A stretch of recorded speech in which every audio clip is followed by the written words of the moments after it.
guys, welcome back to the channel. Today, as you can see, I'm returning to a classic model. Of course, we have here the Star Wars X-Wing with the clear display piece. Of course, an AMT ERTL. Again, this is an old kit, and definitely will show its age and lack of detail and stuff of that nature. So just kicking around how I'm going to do this one. Kind of messed around with maybe trying to light it and stuff, but after looking through all the pieces and stuff, I just don't think it's worth really lighting. But I think we can still have a lot of fun and make a nice looking model out of this. Now again, this kit's quite old. A lot of the pieces have come off the trees. We have our clear piece, acrylic here. We'll wait till pull off the protective cover later. Have all our instructions now. It's a nice size. I'm not real sure of the scale. I'll see if I can find that for you and post it up there. But it is a very nice size, but it definitely lacks detail and accuracy on the detail that it does have. So it comes with some old decals. I don't know if we'll use those, maybe just a little bit. I'm not even sure which version of the X-Wing we're going to make at the moment. Probably just try to get it built. I know that it has a very basic cockpit, but there is no pilot, even though there's a little knob on the seat right there for a pilot. I haven't seen a pilot that's included. So you get a clear canopy that we'll have to mask off and paint some of that.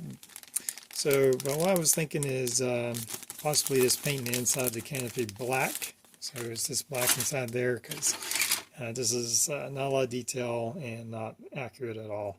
So maybe we'll just blacken that out and just really kind of focus on just making the outside look nice, giving it a good paint job, see what we can do with the paint job of that. So I'm just going to get started on this build. No lighting, just kind of build it up, not worried about the interior, and see what kind of paint job we can get going on this. Alright, so you can see here that I have most of the sub-assemblies put together, and quite a bit of time in assembling these. There's 1, 2, 3, 4, 5 parts for each of these cannons, not including the actual barrel of the cannon, I guess. So you have a lot of cleanup with the seams. They have to be glued together. So a lot of sanding work on all that to get that to fit together. Same thing with the engines. There's 1, 2, I believe 4 parts for each of the engines. You can see where I've added in some strips of styrene. It took a lot of sanding, and I still need to have some cleanup to try to get that. These did not fit together well at all. Some were a little better than others. I think this one turned out a little bit better. I added in a little strip of styrene. I'll give it some detail and help cover up seam line that we have in there. The nozzles are actually nicely detailed, or at least the inside. That's a whole separate part that went in there. The wings were quite a bit of work. There's actually quite a few parts to those. Not very accurate as far as the detail on the ship. One of the big parts that is just strange is it seems like this part's almost actually had the wings on wrong. So this is the top part, and it has this part here with the detail, and it should be up front, but that is the way you mount it, because this front intake only mounts to the front side of that. So that this is what it is at this point. So just trying to give it, I've added a little bit of detail inside. I still have some cleanup to do. I had to fill in some holes. I need to cover that up, where there was these little plugs that keeps the wings snapped together. It's going to be in a flying formation with our stand with the X-foils opened up. So we have our acrylic piece still waiting for it. They do give you the option of mounting it on a display base, or put in a landed configuration. So I'm setting up those mounting points for a display base, and I don't know where that part's at. I may have to fabricate something to close that up, because I haven't been able to find the landing gear door for that. When we do get together, it's going to be quite a challenge. This part here is not very. It sits on that, and you have to glue that, so that's going to be a challenge to get all that sealed up. So that's where we're at. and we'll just keep going at it. Alright, you can see I have most of the ship put together, and I've applied just a black base coat to the entire ship. I'm going to do some effects. I'm going to try doing some marbling where you just do like these squiggly lines. I've seen it done a lot on military aircraft as a way of weathering up airplanes and stuff of that nature. So I'm going to try doing that. I'm going to paint it up, and I'll come back once I get that coat on, if it works out. If not, if it looks funny, then we'll go for plan B. But just going to try to do that, and we're going to see how that works out. Alright, well, here's my marbling effect. I just did with a kind of a lightish gray cream color that I made up. And now I'm going to go over with the same color. I'm going to thin it down, add some reducer into it and thin it down, and then go over a light coat. So we'll get our base coat on, but we'll also have some kind of this weathering coming through, some of this color variation coming through. And it's the first time I've ever tried something like this. We'll see how this turns out. Alright, I have it all painted up. The marbling effect really didn't come out too much. I ended up just kind of painting with Vallejo's white gray to get my base color on there. It was just looking too dark to try to get that marbling to come through. So, I'll try it again later, but on this model I'm just going to go with what I know best. And so I painted up with the, like I said, the Vallejo white gray color from the Mecha collection. I then put on a Vallejo gloss varnish to help protect the paint and to make our decals go on easier. So I've cut out the decals. I am going to attempt to try to use these old decals. They seem to be in fair shape, and I've already cut them, separated them. So I'm going to apply those on. Of course, I'm going to use my microset decal solution and get those on. You can tell I have the canopy off right now. The canopy wasn't fitting on well, and I actually had to kind of cut away part of these instrument panel up here to make it fit right. So I'm not sure what was going on with that. I don't know if I just don't know what happened with that. If maybe I put the inside part up too high, I don't know. But I had to cut away a good section to make the canopy fit onto the cockpit correctly. It's not going to be seen, like I said. I'm just blacking out the canopy.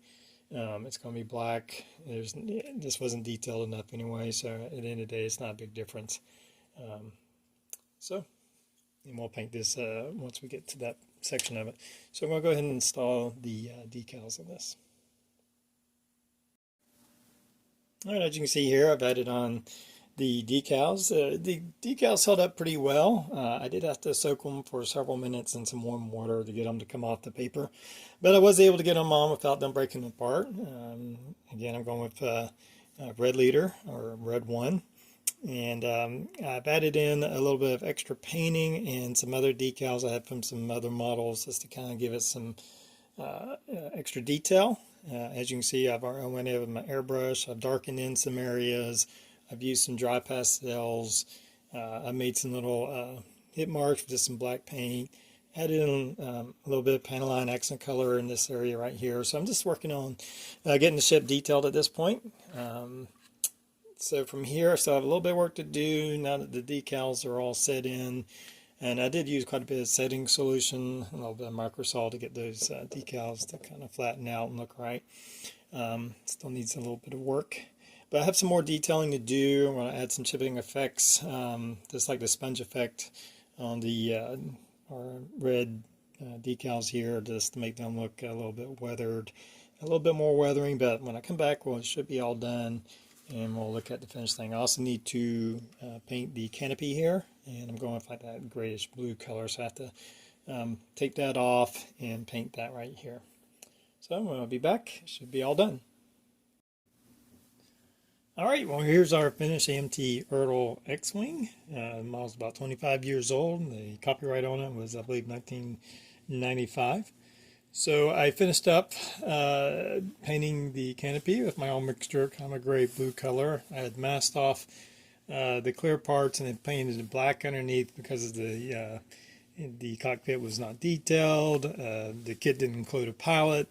So it was just an easier way to have a nice looking model without going to a lot of extra effort.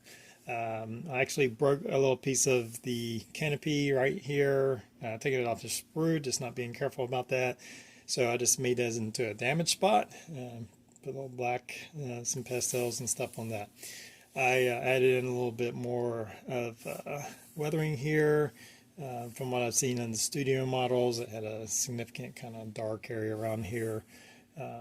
Finished it all up with a tester's clear dull coat on all of it. And putting it on this acrylic piece was probably the hardest thing of the whole build. Just the way there's pre-cut holes in here, and you have to leave the laser cannons off because they only go in that way. So that's the last part you put in. So putting the laser cannons in, the problem was these holes are really wide, so it has the X-Wing split up, spread apart very far, and the model doesn't want to spread that far. So you're getting a lot of tension, and as you can see, it's still wanting to bend some of the, I think this is the worst one, wanting to bend the cannons. And I have it jigged in there underneath the wings to try to hold it in there. I don't know if you can see it, but there's like a black piece of plastic I have in there for now. I may go back and paint it, but since it's black, it's not really too noticeable. But that's helping to hold the wings open as much as they'll go open. But even at their maximum separation is still a lot of tension between those holes, and just fitting that through there and everything was just a nightmare. I actually broke one of the laser cannons off at one point, had to re-glue it on. It was very frustrating. The best way I can say to do it is to put the model on its engines where it's facing up, put the acrylic piece down across it, and then work on trying to get the guns in there and glue and work. And you'll have to put, like I said, some shims and stuff in the wings to get them to hold them apart that far. So that was quite the pain. I got quite frustrated trying to get that, but I finally got it in there to where it mostly looks okay. Like I said, when you do look at this one, you can tell it's still not wanting to stay upright to where that gun's level. I'm not going to worry about it too much anymore. It took a lot of work just to get it to that point. It was so bad that it was just almost breaking the guns. As a matter of fact, it did break one of the guns, and I had to re-glue that back on there. So very challenging getting it to mount. Now it's mounted. I like the concept, the idea of mounting it on this clear piece of acrylic. It gives you a nice display without having the stand come down. You can kind of see it on 360 degrees, the whole model. And so I like the concept. It's just not executed very well. The model itself is not very accurate. It's, by today's standard, it is a nightmare to put together. Nothing snaps together. Everything has to be glued and kind of held in place. But with a lot of work, you can have something that looks pretty nice. I am pretty happy with the way it turned out. Be happy to display this, even though it's not that accurate. With a little bit, just like any other model, with a little bit of love, you can turn it into something nice. So anyway, guys, I hope you've enjoyed the video. Despite the aggravation, it was a fun build. It's nostalgic. It brings you back to the people like me in the 80s and 90s. This was your typical, this is the best you could get back then. So it was kind of fun revisiting these older models. So anyway, guys, thanks for joining me. Until next time, everybody, have a good one.